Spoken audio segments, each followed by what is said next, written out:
누가복음 22장 31절과 32절 말씀을 봉독하겠습니다. 시몬아 시몬아, 보라, 사단이 밀가부르듯 하려고 너희를 청구하였으나 그러나 내가 너를 위하여 내 믿음이 떨어지지 않기를 기도하였노니 너는 돌이킨 후에 내 형제를 굳게 하라. 매우 특별한 은혜, 이런 제목으로 말씀드리겠습니다. 오늘은 추수감사주일입니다. 영국에서 신앙의 박해가 극심해지니까 하나님을 제대로 섬기고 있던 청교도들이 영국을 떠나서 아메리카 대륙으로 이주해 왔습니다. 그들은 낯선 땅에서 숱한 고생을 겪었습니다. 그렇게 고생을 하다가 결국 첫 번째 추수를 맞이하게 된 겁니다. 이때 이들의 감격이 어떠했겠습니까? 이루 다 말할 수가 없었을 거예요. 청교도들은 하나님께서 그동안 자신들을 보호해 주시고 결실케 하여 주신 이 은혜에 감사를 드렸습니다. 그리고 이날을 기념해서 추수감사절로 지키게 되었습니다. 이러한 청교도의 신앙으로 세워진 나라가 바로 미국입니다. 미국은 전 세계 각 지역에 선교사들을 적극적으로 파송했습니다. 그 결과 우리나라에도 개신교회가 생기게 된 거지요. 이렇듯 우리나라의 교회들은 미국 선교사들에게 직접적인 영향을 받았기 때문에 우리나라의 교회들도 자연스럽게 이 추수감사절을 기념하게 되었습니다. 그래서 오늘 우리는 이 추수감사절을 맞이해서 하나님께서 그동안 우리에게 베풀어 주셨던 은혜를 특별하게 곱씹어 보고 헤아려 보면서 하나님께 감사를 드리고 있는 것입니다. 여러분에게는 어떤 감사의 제목이 있었습니까? 생명을 주시고 건강을 허락해 주신 것, 또 마음의 평안을 내려주시고 만남의 복을 허락해 주신 것, 또 물질의 복을 베풀어 주신 것, 그 외에도 여러 가지 수많은 감사의 제목들이 있을 것입니다. 그런데 우리에게는 우리가 미처 깨닫지 못하고 있었던 매우 중대한 감사의 제목이 있었어요. 이 은혜의 규모가 너무나도 크기 때문에 우리는 제대로 실감이 나지를 않아서 하나님께 감사드릴 때에 이 은혜에 대한 감사를 빼먹고서 고백을 한단 말입니다. 오늘은 우리에게 주어진 매우 특별하고 커다란 은혜인데 우리가 미처 하나님께 감사드리지 못하고 있었던 그러한 은혜에 대하여 말씀을 드리겠습니다. 저는 그러한 은혜를 가장 분명하게 드러내고 있던 말씀이 이 성경 구절이 어디일까 고민을 하다가 사사기 19장에서 그것을 발견할 수 있었습니다. 사사기 19장은 이렇게 시작합니다. 이스라엘의 왕이 없을 그때에 에브라임 산지 구석에 우거하는 어떤 레위 사람이 유다 베들레헴에서 첩을 취하였더니 라고 했어요. 어느 레위인에게 첩이 있었다 라고 했습니다. 레위인은 하나님의 말씀을 백성들에게 가르치는 역할, 또 말씀대로 백성들을 재판하는 역할을 맡고 있었습니다. 그리고 성막에서는, 이때 당시에는 성전이 없었으니까요, 성막에서는 제사장을 돕는 역할을 맡고 있었어요. 그러니까 레위인은 하나님의 일을 위해서 특별하게 구별된 자인 것입니다.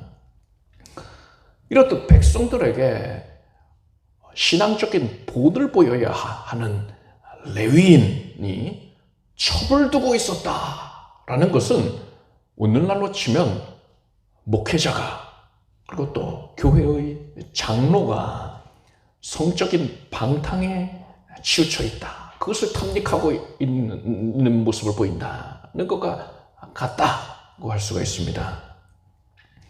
그런데 그 레위인의 첩은 외간 남자랑 간음을 하거든 그것이 발각이 되니까 친정으로 도망을 쳐버렸습니다.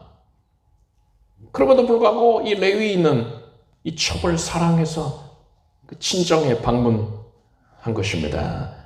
레위인은 이 처갓집에서 5일간 지내고 이제 5일째 됐을 때에 그 다음 이제 집으로 돌아가기 위해서 길을 나섰습니다. 그런데 얼마 지나지 않아서 해가 저물어서 더 이상은 나아갈 수가 없게 되었어요. 캄캄한데 뭐 당시에 뭐 후레쉬가 있겠습니까? 그러질 않잖아요. 어두우면은 더 이상 나아가는 게 불가능한 겁니다. 그래서 이 레위인은 인근 성읍에 들어가서 숙소를 찾고자 했습니다. 레위인이 하인을 한 명 데리고 있었습니다. 그러니까 레위인과 첩과 하인 이 세 명이 함께 동행하고 있는 겁니다. 레위인의 하인이 이렇게 말합니다. 가까이에 여부스 사람의 성읍이 있으니 그곳에 들어가면 되겠습니다 했어요. 이 말을 들은 레위인이 어찌 이스라엘 사람이 이방인의 성읍에 들어갈 수 있겠느냐 라고 하면서 조금 더 가게 되더라도 이스라엘의 성읍으로 가는 게 마땅하다 이럽니다. 여러분, 레위인은 첩을 둘 정도로 신앙적으로 부패해 있지 않았습니까? 그런데 지금 레위인이 겉으로 볼 때에는 온갖 이 거룩한 채를 하고 있었던 거예요. 그렇게 이 레위인은 결국 더 나아가서 어두운데도 불구하고 더듬더듬 나가는 거죠.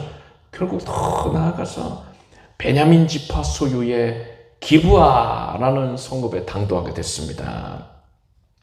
레위인과 첩 그리고 하인 이 세 사람이 기브아 성읍의 거리에 나가서 앉아 있었습니다. 이 성읍 거리라는 것은 성문 근처에 있는 넓은 광장을 의미합니다. 이스라엘의 법도에 따르면 성읍의 주민들은 숙소를 찾지 못한 여행객이 성읍 거리에 앉아 있으면 그 사람을 반드시 자신의 집으로 데려가서 보살펴 주어야 할 의무가 있었습니다. 그렇지만 기브아 성읍의 사람들은 이 레위인의 일행이 숙소를 찾지 못해가지고서는 성읍 거리에 앉아 있는다는 것 자체가 이제 나는 거할 곳을 원합니다. 오늘 하룻밤만 재워주세요. 이런 의미거든요.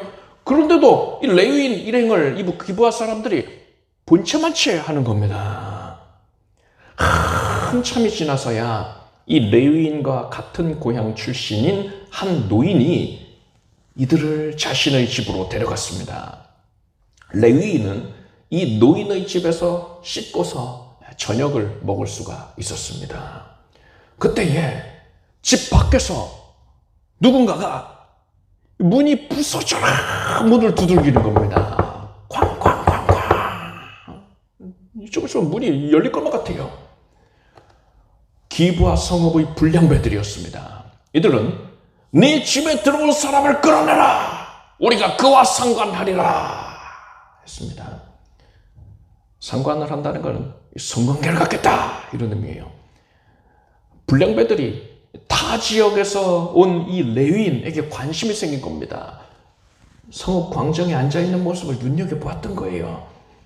그래서 동성간에 성관계를 갖고자 하니까 그 사람을 내어놔라 이렇게 협박을 하는 겁니다. 이거 흡사 소돔과 고모라 성에서 롯이 심판을 경고하러 온 천사들을 집에 모셨을 때에 소돔 사람들이 나이 든 사람이나 어린 아이나 찾아와가지고 롯에게 그들을 내어놔라, 우리가 그들과 상관하겠다, 이렇게 외치는 것 같지 않습니까?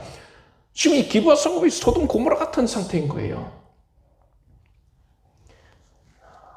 불량배들이 이제 집으로 밀고 들어올 그런 상황이었습니다. 이에 위기를 느낀 레위인이 재빨리 자신의 첩을 불량배들에게 내어줬습니다. 억지로 끌려나갔겠지요. 그렇게 밖으로 내동댕이 치고는 문을 닫아 건 겁니다. 이 레위인은 자신이 위험에 빠지게 되니까는 자신의 첩을 희생물로 내어준 거예요. 여기서 우리는 이 레위인이 얼마나 이기적인 자인지, 비겁한 자인지를 알 수가 있습니다. 폭력배들은 이 레위인의 첩이 집 밖으로 던져지니까 그녀를 붙잡아서 끌고 가서 밤새도록 폭행을 하고 돌아가면서 겁탈을 하고 희롱을 하고 괴롭혔습니다. 그리고 날이 밝을 때에야 비로소 그녀를 풀어줬어요. 이 레위인의 첩은 기진맥진해서 남편이 있는 그 노인의 집까지 간신히 찾아왔습니다. 온몸은 손자국과 매자국으로 이렇게 멍들어 있었어요.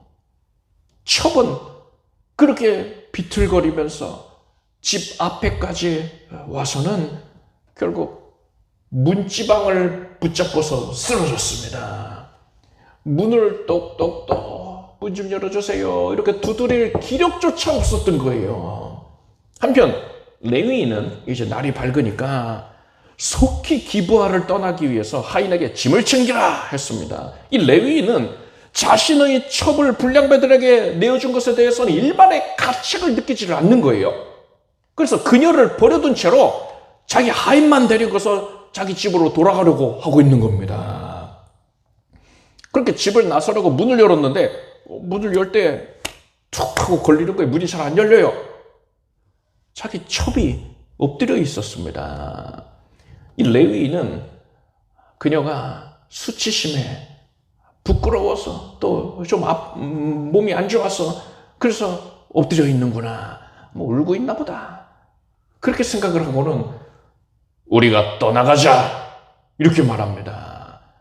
매몰차게 말하는 거예요. 그런데 이 첩이 아무런 대답도 하질 않습니다. 이미 죽어 있었던 거예요. 레위인은 첩의 시체를 근처에 묻지를 않고 나귀에 실어서 집으로 가져왔습니다. 그리고서 이 레위인은 기브아의 불량배들에게 어떻게 복수를 해야 하나 고민을 하다가 첩의 시체를 12덩이로 쪼갰어요. 그리고서는 이스라엘 각 지파들에게 그 한 덩이씩을 보내면서 기브아 불량배들의 만행을 고발했습니다. 그러니까 자기가 거짓말하는 게 아니라는 거예요. 진짜로 그런 흉악한 짓을 저질렀다, 이것이 그렇게 죽은 여인의 시체다, 시체의 일부다 하고서는 보낸 겁니다. 왜 이런 짓을 한 겁니까? 이렇게까지 할 이유가 뭐가 있겠어요? 당시 이스라엘에는 정부가 없었습니다. 그래서 공권력, 그러니까 경찰력을 동원을 해서 기브아의 불량배들을 징벌을 할 수단이 없었던 거예요. 그래서 이 레위인은 이스라엘 12지파들을 움직이기 위해서 충격요법, 그러니까 자극적인 방법을 사용을 했던 것이지요.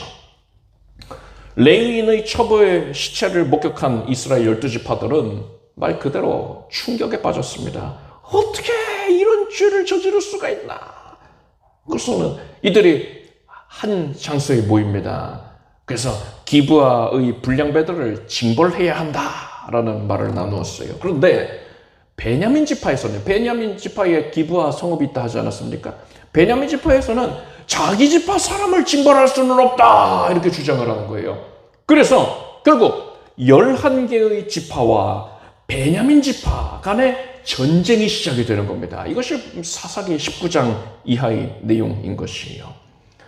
여기에 등장하는 대부분의 사람들이 너무나도 악합니다. 레위인은 어땠습니까? 형식적으로만 거룩한 채를 하고 실제로는 신앙이 크게 타락해 있었지요. 그리고 지극히 이기적이었습니다. 그 첩은 어땠습니까? 간음을 하고 도망을 갔잖아요. 기부와 성읍의 사람들은 어땠습니까? 도움이 필요한 여행객을 외면했습니다. 불량배들은 뭐 말할 나위가 없죠. 레위인의 첩을 겁탈을 하고 구타하고 동성애를 요구했단 말이죠. 그리고 이런 기부와 불량배들을 감싸고 도는 베냐민 지파 사람들, 이 사람들 모두 다 누가 더 악하다 할 것도 없이 하나님 앞에서 너무나도 추악한 모습들을 보이고 있는 거예요. 소돔과 고모라, 이 모습이 재현이 되고 있는 것입니다. 너무나도 악하다 할 수 있어요. 아니, 이스라엘 백성들이 왜 이토록 악하게 된 겁니까? 사사기 19장 1절에서 이스라엘에 왕이 없을 그때에 라고 했습니다. 그때에 이런 일들이 발생하게 됐다. 여러분, 이스라엘에 왕이 없기는 왜 없습니까? 이스라엘의 왕이 누구이십니까? 여호와 하나님이 친히 이스라엘의 왕이 되어주셨습니다. 그래서 이스라엘에는 사람으로서의 왕이 필요가 없는 거예요. 하나님의 왕이시기 때문에 사람의 왕은 필요 없는 겁니다. 하나님께서는 이스라엘 백성들을 위해서 홍해를 가르시고 또 요단강 물이 벽을 이루어서 쌓이게 해주셨습니다. 이스라엘이 홍해와 요단강을 마른 땅같이 건너게 해주셨다는 거예요. 그리고 견고한 여리고 성이 이스라엘 백성들의 함성 소리에 무너져 내리게 해주셨어요. 이스라엘 백성들은 제대로 군사훈련조차 받지 못한 자들입니다. 그런데 그들이 가나안 정복전쟁에서 승리를 거두게 해주셨어요. 가나안 족속들을 진멸하고 가나안 땅을 차지하게 해주셨단 말입니다. 이런 전쟁 가운데 해와 달이 멈춰서는 기적도 나타나지 않았습니까? 우리는 성경 말씀을 통해서 제가 지금 언급한 이러한 사건들, 이러한 기적의 역사들이 실제로 일어났다, 역사상 실제한 사건들이었다라는 것을 확실하게 믿고 당연하게 받아들이고 있습니다. 그런데 여러분, 우리는 어디까지나 그것을 직접 체험한 건 아니에요. 직접 목격하고 직접 누리었던 건 아니지 않습니까? 그런데 이스라엘 백성들은 이런 기적들을 직접적으로 체험을 했단 말입니다. 직접 체험을 했다면요, 그 사건을 직접 체험했다면 믿고 안 믿고, 그것이 실제였는지 믿고 안 믿고는 더 이상 의미가 없습니다. 만약에 이 사람이 직접 체험했는데도 불구하고 그걸 믿지 못한다면 이것은 그 사람의 신앙의 문제가 아니라 정신적인 문제가 있다 할 수가 있는 것이지요. 이스라엘 백성들은 이 모든 기적들을 직접 체험을 했으니까 그들의 믿음은 참으로 대단할 것 같지 않습니까? 그런데 이스라엘 백성들의 실제 믿음은 어땠습니까? 이스라엘이 가나안 정복 전쟁을 완료한 게 주전 1405년의 일이었어요. 그리고 가나안 정복 전쟁의 지도자였던 여호수아는 그로부터 15년이 지난 주전 1390년에 110세를 일기로 죽음을 맞이했습니다. 여호수아는 죽기 전에 이스라엘 백성들을 불러 모아놓고 이렇게 말했습니다. 너희 섬길 자를 오늘날 택하라. 오직 나와 내 집은 여호와를 섬기겠노라. 이 말을 들은 백성들은 우리가 여호와를 버리고 다른 신들 섬기는 일을 결단코 하지 않겠습니다, 이렇게 대답했어요. 이 말을 들은 여호수아는 백성들에게 오직 하나님만을 잘 섬길 것을 재차 당부했습니다. 그렇다면 적어도 여호수아의 유언을 직접 듣고 그 앞에서 대답을 한 자들만이라도 하나님을 잘 섬겨야 하지 않겠습니까? 그런데 그러지를 않았다는 거예요. 여호수아가 주전 1390년에 죽었다라고 했는데 우리가 방금 살펴보았던 사사기 19장, 이 소돔과 고모라와 방불한 이런 사사기 19장의 내용이 이 시대적인 배경이 언제일 것 같습니까? 신앙이 타락한 정도를 보니까 여호수아가 죽고 나서 수백 년 후에 있었던 일일 것이다. 이렇게 생각하십니까? 여러분 놀라지 마십시오. 사사기 19장은요. 주전 1380년경에 일어난 일이에요. 이때는 여호수아가 죽은 지 채 10년이 지나지 않았을 시점입니다. 여호수아에게 우리는 오직 하나님만 섬기겠습니다. 이렇게 다짐하고 대답을 했던 자들이 그 사람들이 두 눈을 시퍼렇게 뜨고 살아있을 때라는 거예요. 여호수아가 죽은 지 10년도 채 지나지 않았는데 그럴 때 이스라엘 백성들이 이토록 타락했다는 거, 소돔과 고모라처럼 타락했다는 게 이상하지 않습니까? 그런데 사실 이상할 게 없어요. 이것이 지극히 정상적인 모습입니다. 예수님께서는 마귀의 무리들이 할 수만 있으면 택하신 백성까지도 미혹하려 할 것이다 하셨어요. 베드로는 우리의 대적 원수 마귀가 사냥감을 노리는 우는 사자도 같이 두루 다니면서 삼킬 자를 찾고 있다라고 했습니다. 그리고 이사야 선지자는 우리는 다 양 같아서 그릇 행하여 각기 제 길로 갔다라고 했어요. 우리는 마귀에게 이 무방비 상태로 넘어가서 하나님의 뜻을 거스를 수밖에 없는 그런 무능력한 존재라는 겁니다. 이게 우리의 현실이에요. 하나님의 은혜를 입은 자들이 마귀의 미혹으로 인하여서 하나님의 왕되심을 부정하고 마귀를 따라가는 것. 이것이 바로 죄인된 인간이 보이는 지극히 당연하고 자연스러운 모습인 것입니다. 이제 여러분께 여쭤보겠습니다. 여러분의 왕은 누구십니까? 예수 그리스도이십니까? 여러분은 아멘 이라고 대답했단 말입니다. 여러분 이상하지 않습니까? 여호수아와 함께 하나님의 놀라운 기적을 목격하고 그것을 직접적으로 체험을 했던 사람들이 얼마 지나지 않아서 하나님을 떠나서 마귀를 섬기고 있는데 여러분은 온갖 기적의 역사들을 그저 성경 말씀을 통해서만 간접적으로만 체험을 할 수밖에 없지 않았습니까? 그런데도 여러분은 어찌해서 변함없이 예수 그리스도를 왕으로 모시고 있습니까? 어떻게 변함없이 하나님을 섬길 수 있는 겁니까? 이것이 하나님의 기적임을 깨닫는 자는 복이 있습니다. 오늘 본문에서 예수님께서는 베드로에게 시몬아 시몬아 보라 사단이 밀가부르듯 하려고 너희를 청구하였으나 그러나 내가 너를 위하여 내 믿음이 떨어지지 않기를 기도하였노니 너는 돌이킨 후에 네 형제를 굳게 하라 하셨습니다.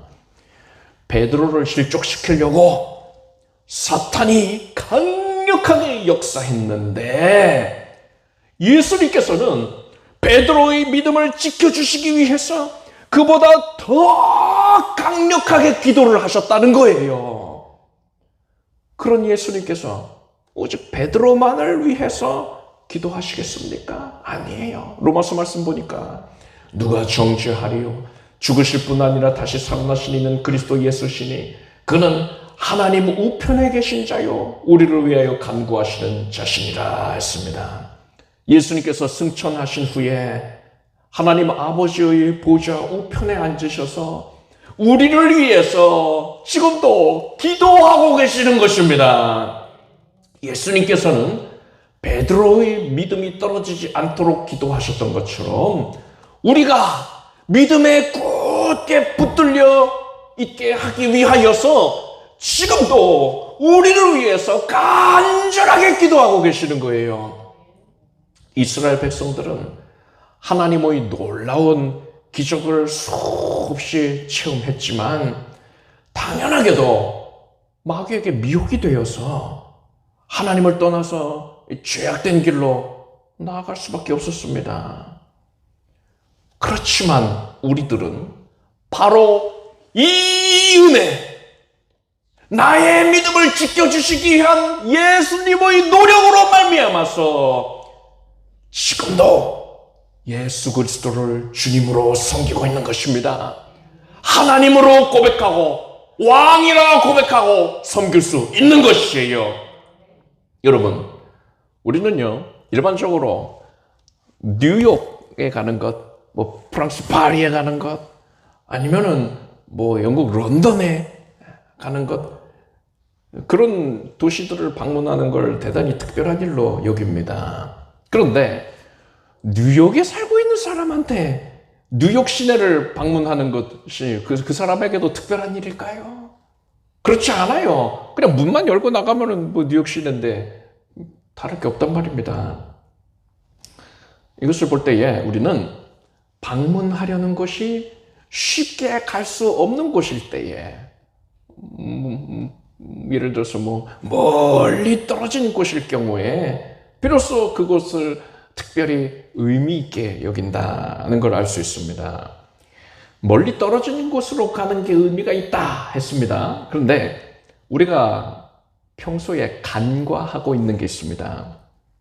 우리가 살고 있는 이 지구는요, 태양의 둘레를 공전을 하고 있습니다. 근데 그 공전의 속도가 어떠냐? 초속 약 30km의 속도로 공전을 하고 있어요. 감이 안 오지요? 이것을 시속으로 바꾸면요, 시간당 약 10만 7천 km를 날아가는 것입니다. 음속의 87배 빠르기입니다. 음속보다 3배만 빨라도 이게 총알보다도 빠른 속도라고 합니다. 오늘날에는 기술 발전이 있어가지고 음속의 7배까지의 속도를 내는 비행기가 개발되었다고 하지요. 그런데 그렇게 제일 빠른 비행기를 탄다 하더라도 지구의 공전 속도는 못 따라가요. 지구의 공전 속도는 그거에 10배가 넘는단 말입니다. 여러분, 우리는 지금 그렇게 엄청난 속도로 날아가고 있는 지구라는 비행기를 타고 있는 겁니다. 그래서 여러분이 아무것도 안 하고 그저 눈을 감고 잠을 자고 일어나면은요, 잠을 잘 때 뭐 넉넉하게 8시간을 잔다고 칩시다. 8시간 자고 일어나면은요, 여러분은 우주 공간에서 태양의 둘레를 약 85만 킬로미터를 이동하게 되는 거예요. 아무것도 안 했는데 85만 킬로미터를 이동한단 말입니다. 그런데 여러분은 이런 사실을 특별하게 여기고 있습니까? 잠자는 동안에 85만 킬로미터를 이동한 거는 대수롭지 않게 여기고 있고요. 약 1만 킬로미터 가량 떨어져 있는 뉴욕에 다녀오는 거는 특별하게 여기고 있지 않습니까? 여러분은 오늘 추수감사 주일을 맞이해서 다양한 감사의 제목들을 떠올려 봤을 겁니다. 여러분의 마음속에 떠오른 그러한 감사의 제목들, 그 모든 것이 다 귀중하고 소중해요. 여러분은 그 제목들을 가지고서 하나님께 적극적으로 감사를 드리시기를 바랍니다. 그런데 우리가 반드시 알아야 될 게 있습니다.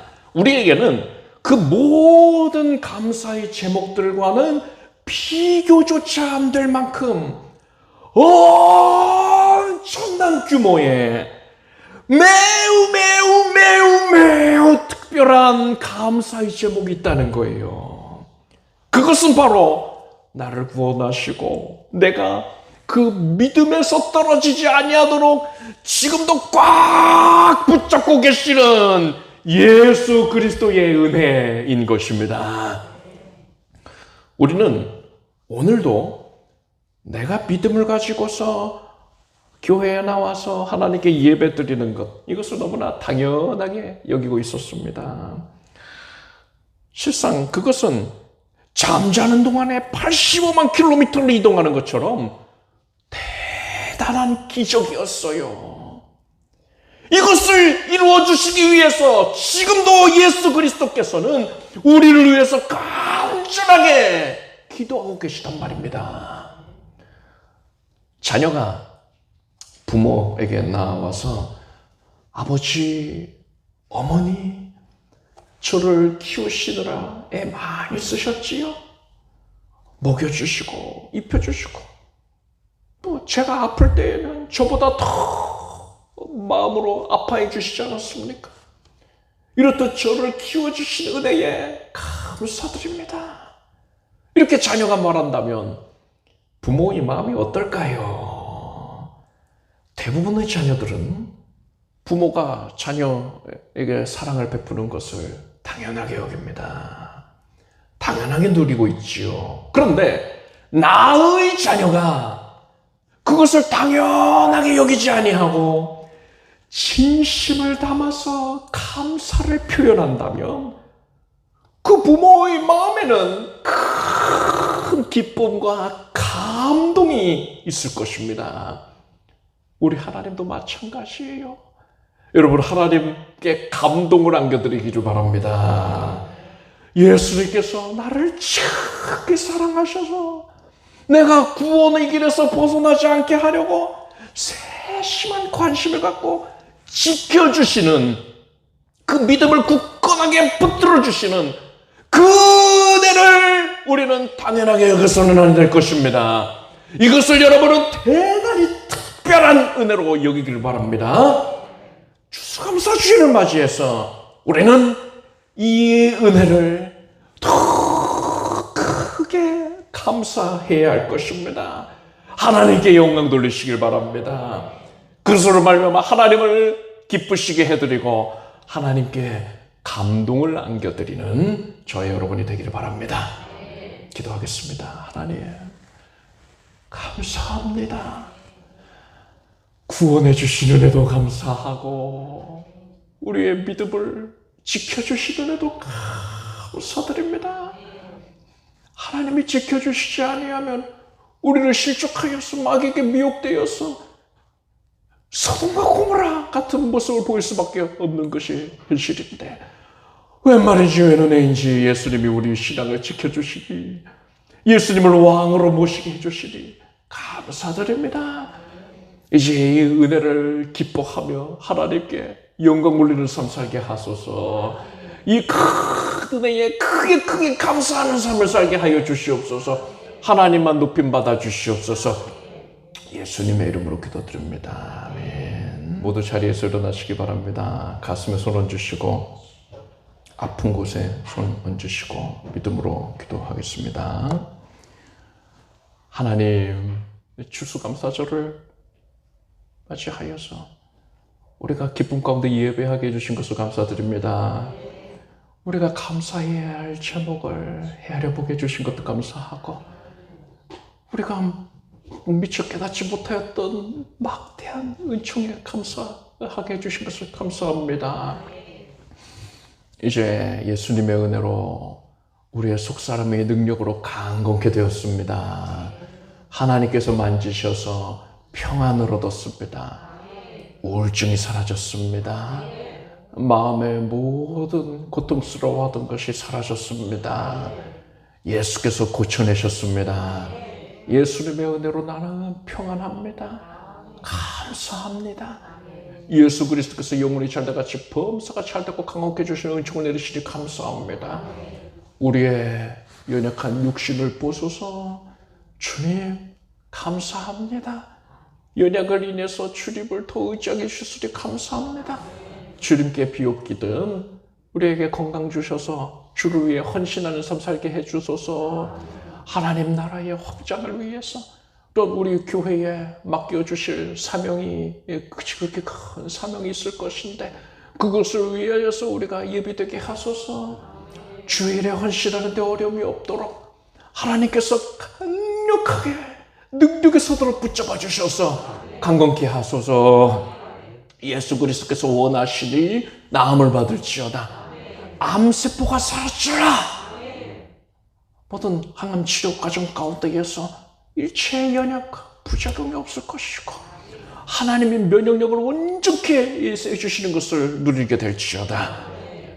일체의 질병이 틈 못할 것이고 세균과 바이러스가 소멸될지어다. 우리 성도들의 삶의 전 현장을 성령의 불길로 뒤덮으셔서 보호해 주시옵소서. 머리부터 발끝까지 정하여지고 오장육부가 강하게 되고 모든 수치가 깨끗이 정상이 될 것이며 뼈 마디마디 관절 골수가 나음을 받겠습니다. 하나님의 은혜로 고침받았느니라. 사람이 한 것이 아니고 전적으로 우리가 섬기는 천지 만물을 창조하신 참 신이신 왕이신 예수 그리스도께서 이것을 행하셨느니라. 남 받았습니다. 우리 삶의 모든 문제들 또한 해소됩니다.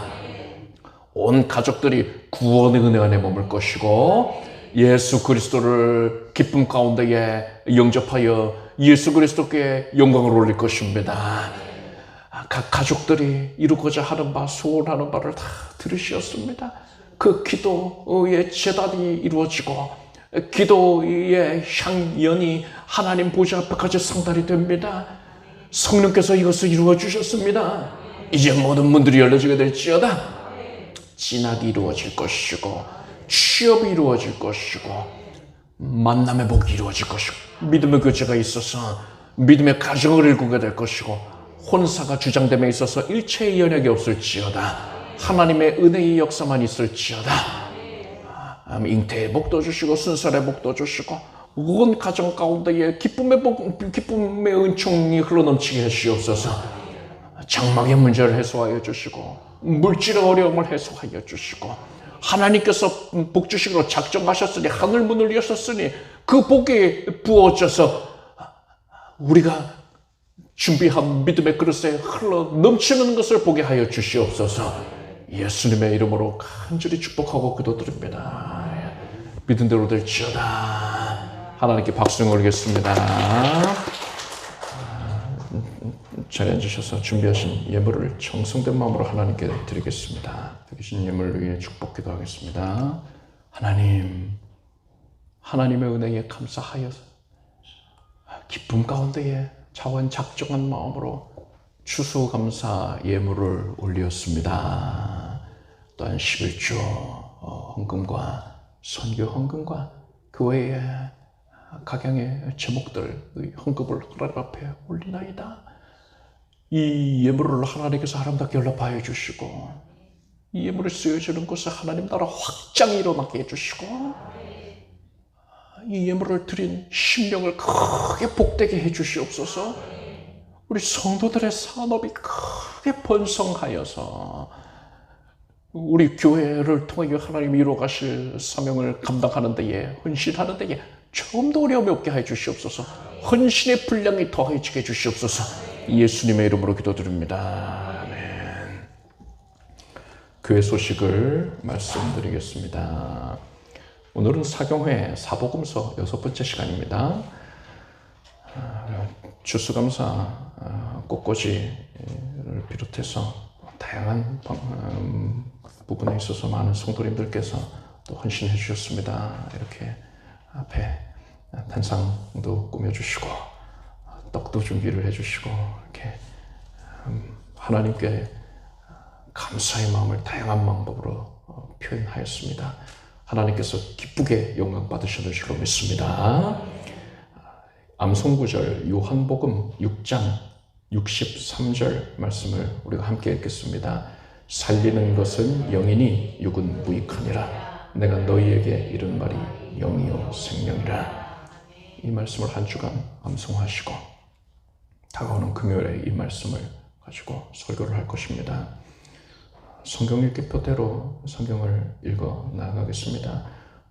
나 일주일째 못 읽었던데 하시면 오늘 읽으면 돼요. 어제 안 읽고 그제 안 읽고 그 전에 안 읽은 거 상관없어요. 오늘 내가 생명이 있잖아요. 그러면은 오늘 말씀 대할 기회를 주신 겁니다. 오늘 읽으십시오. 내일 읽어야지 아니에요. 오늘 읽으세요. 오늘 우리가 약속한 그 말씀을 읽으면 되는 겁니다. 하나님께서 공급하여 주시는 양식은 일용할 만나입니다. 오늘 읽고 내일 읽으면 돼요. 만약에 그 전에 안 읽었다? 상관없어요. 상관없습니다. 오늘 읽으십시오. 이 말씀 명심하시고 성경을 읽어나가는 우리가 되길 바랍니다. 오늘부터 교회학교 예배가 시작이 됩니다. 그래서 여러분들께서 많이 관심 가져주시고 또 격려해 주시고 동참해 주실 분이 있으면 또 적극적으로 협력해 주시기를 부탁을 드립니다.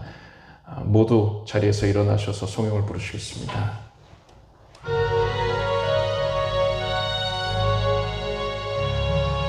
성부 성자 성령께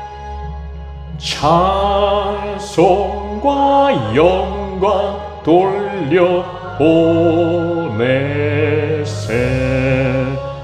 태초로 지금까지 또 영원 무궁토록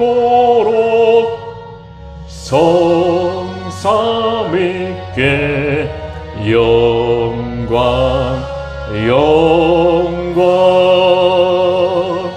아멘. 우리 주 예수 그리스도의 무한하신 은혜와 하나님 아버지의 사랑과 성령님의 교통하심이 하나님의 은혜에 감사하여 감사로 이 영광 올리기를 힘쓰는 살아가는 주의 자녀들 위해 영원토록 함께 없으기를 축원합니다.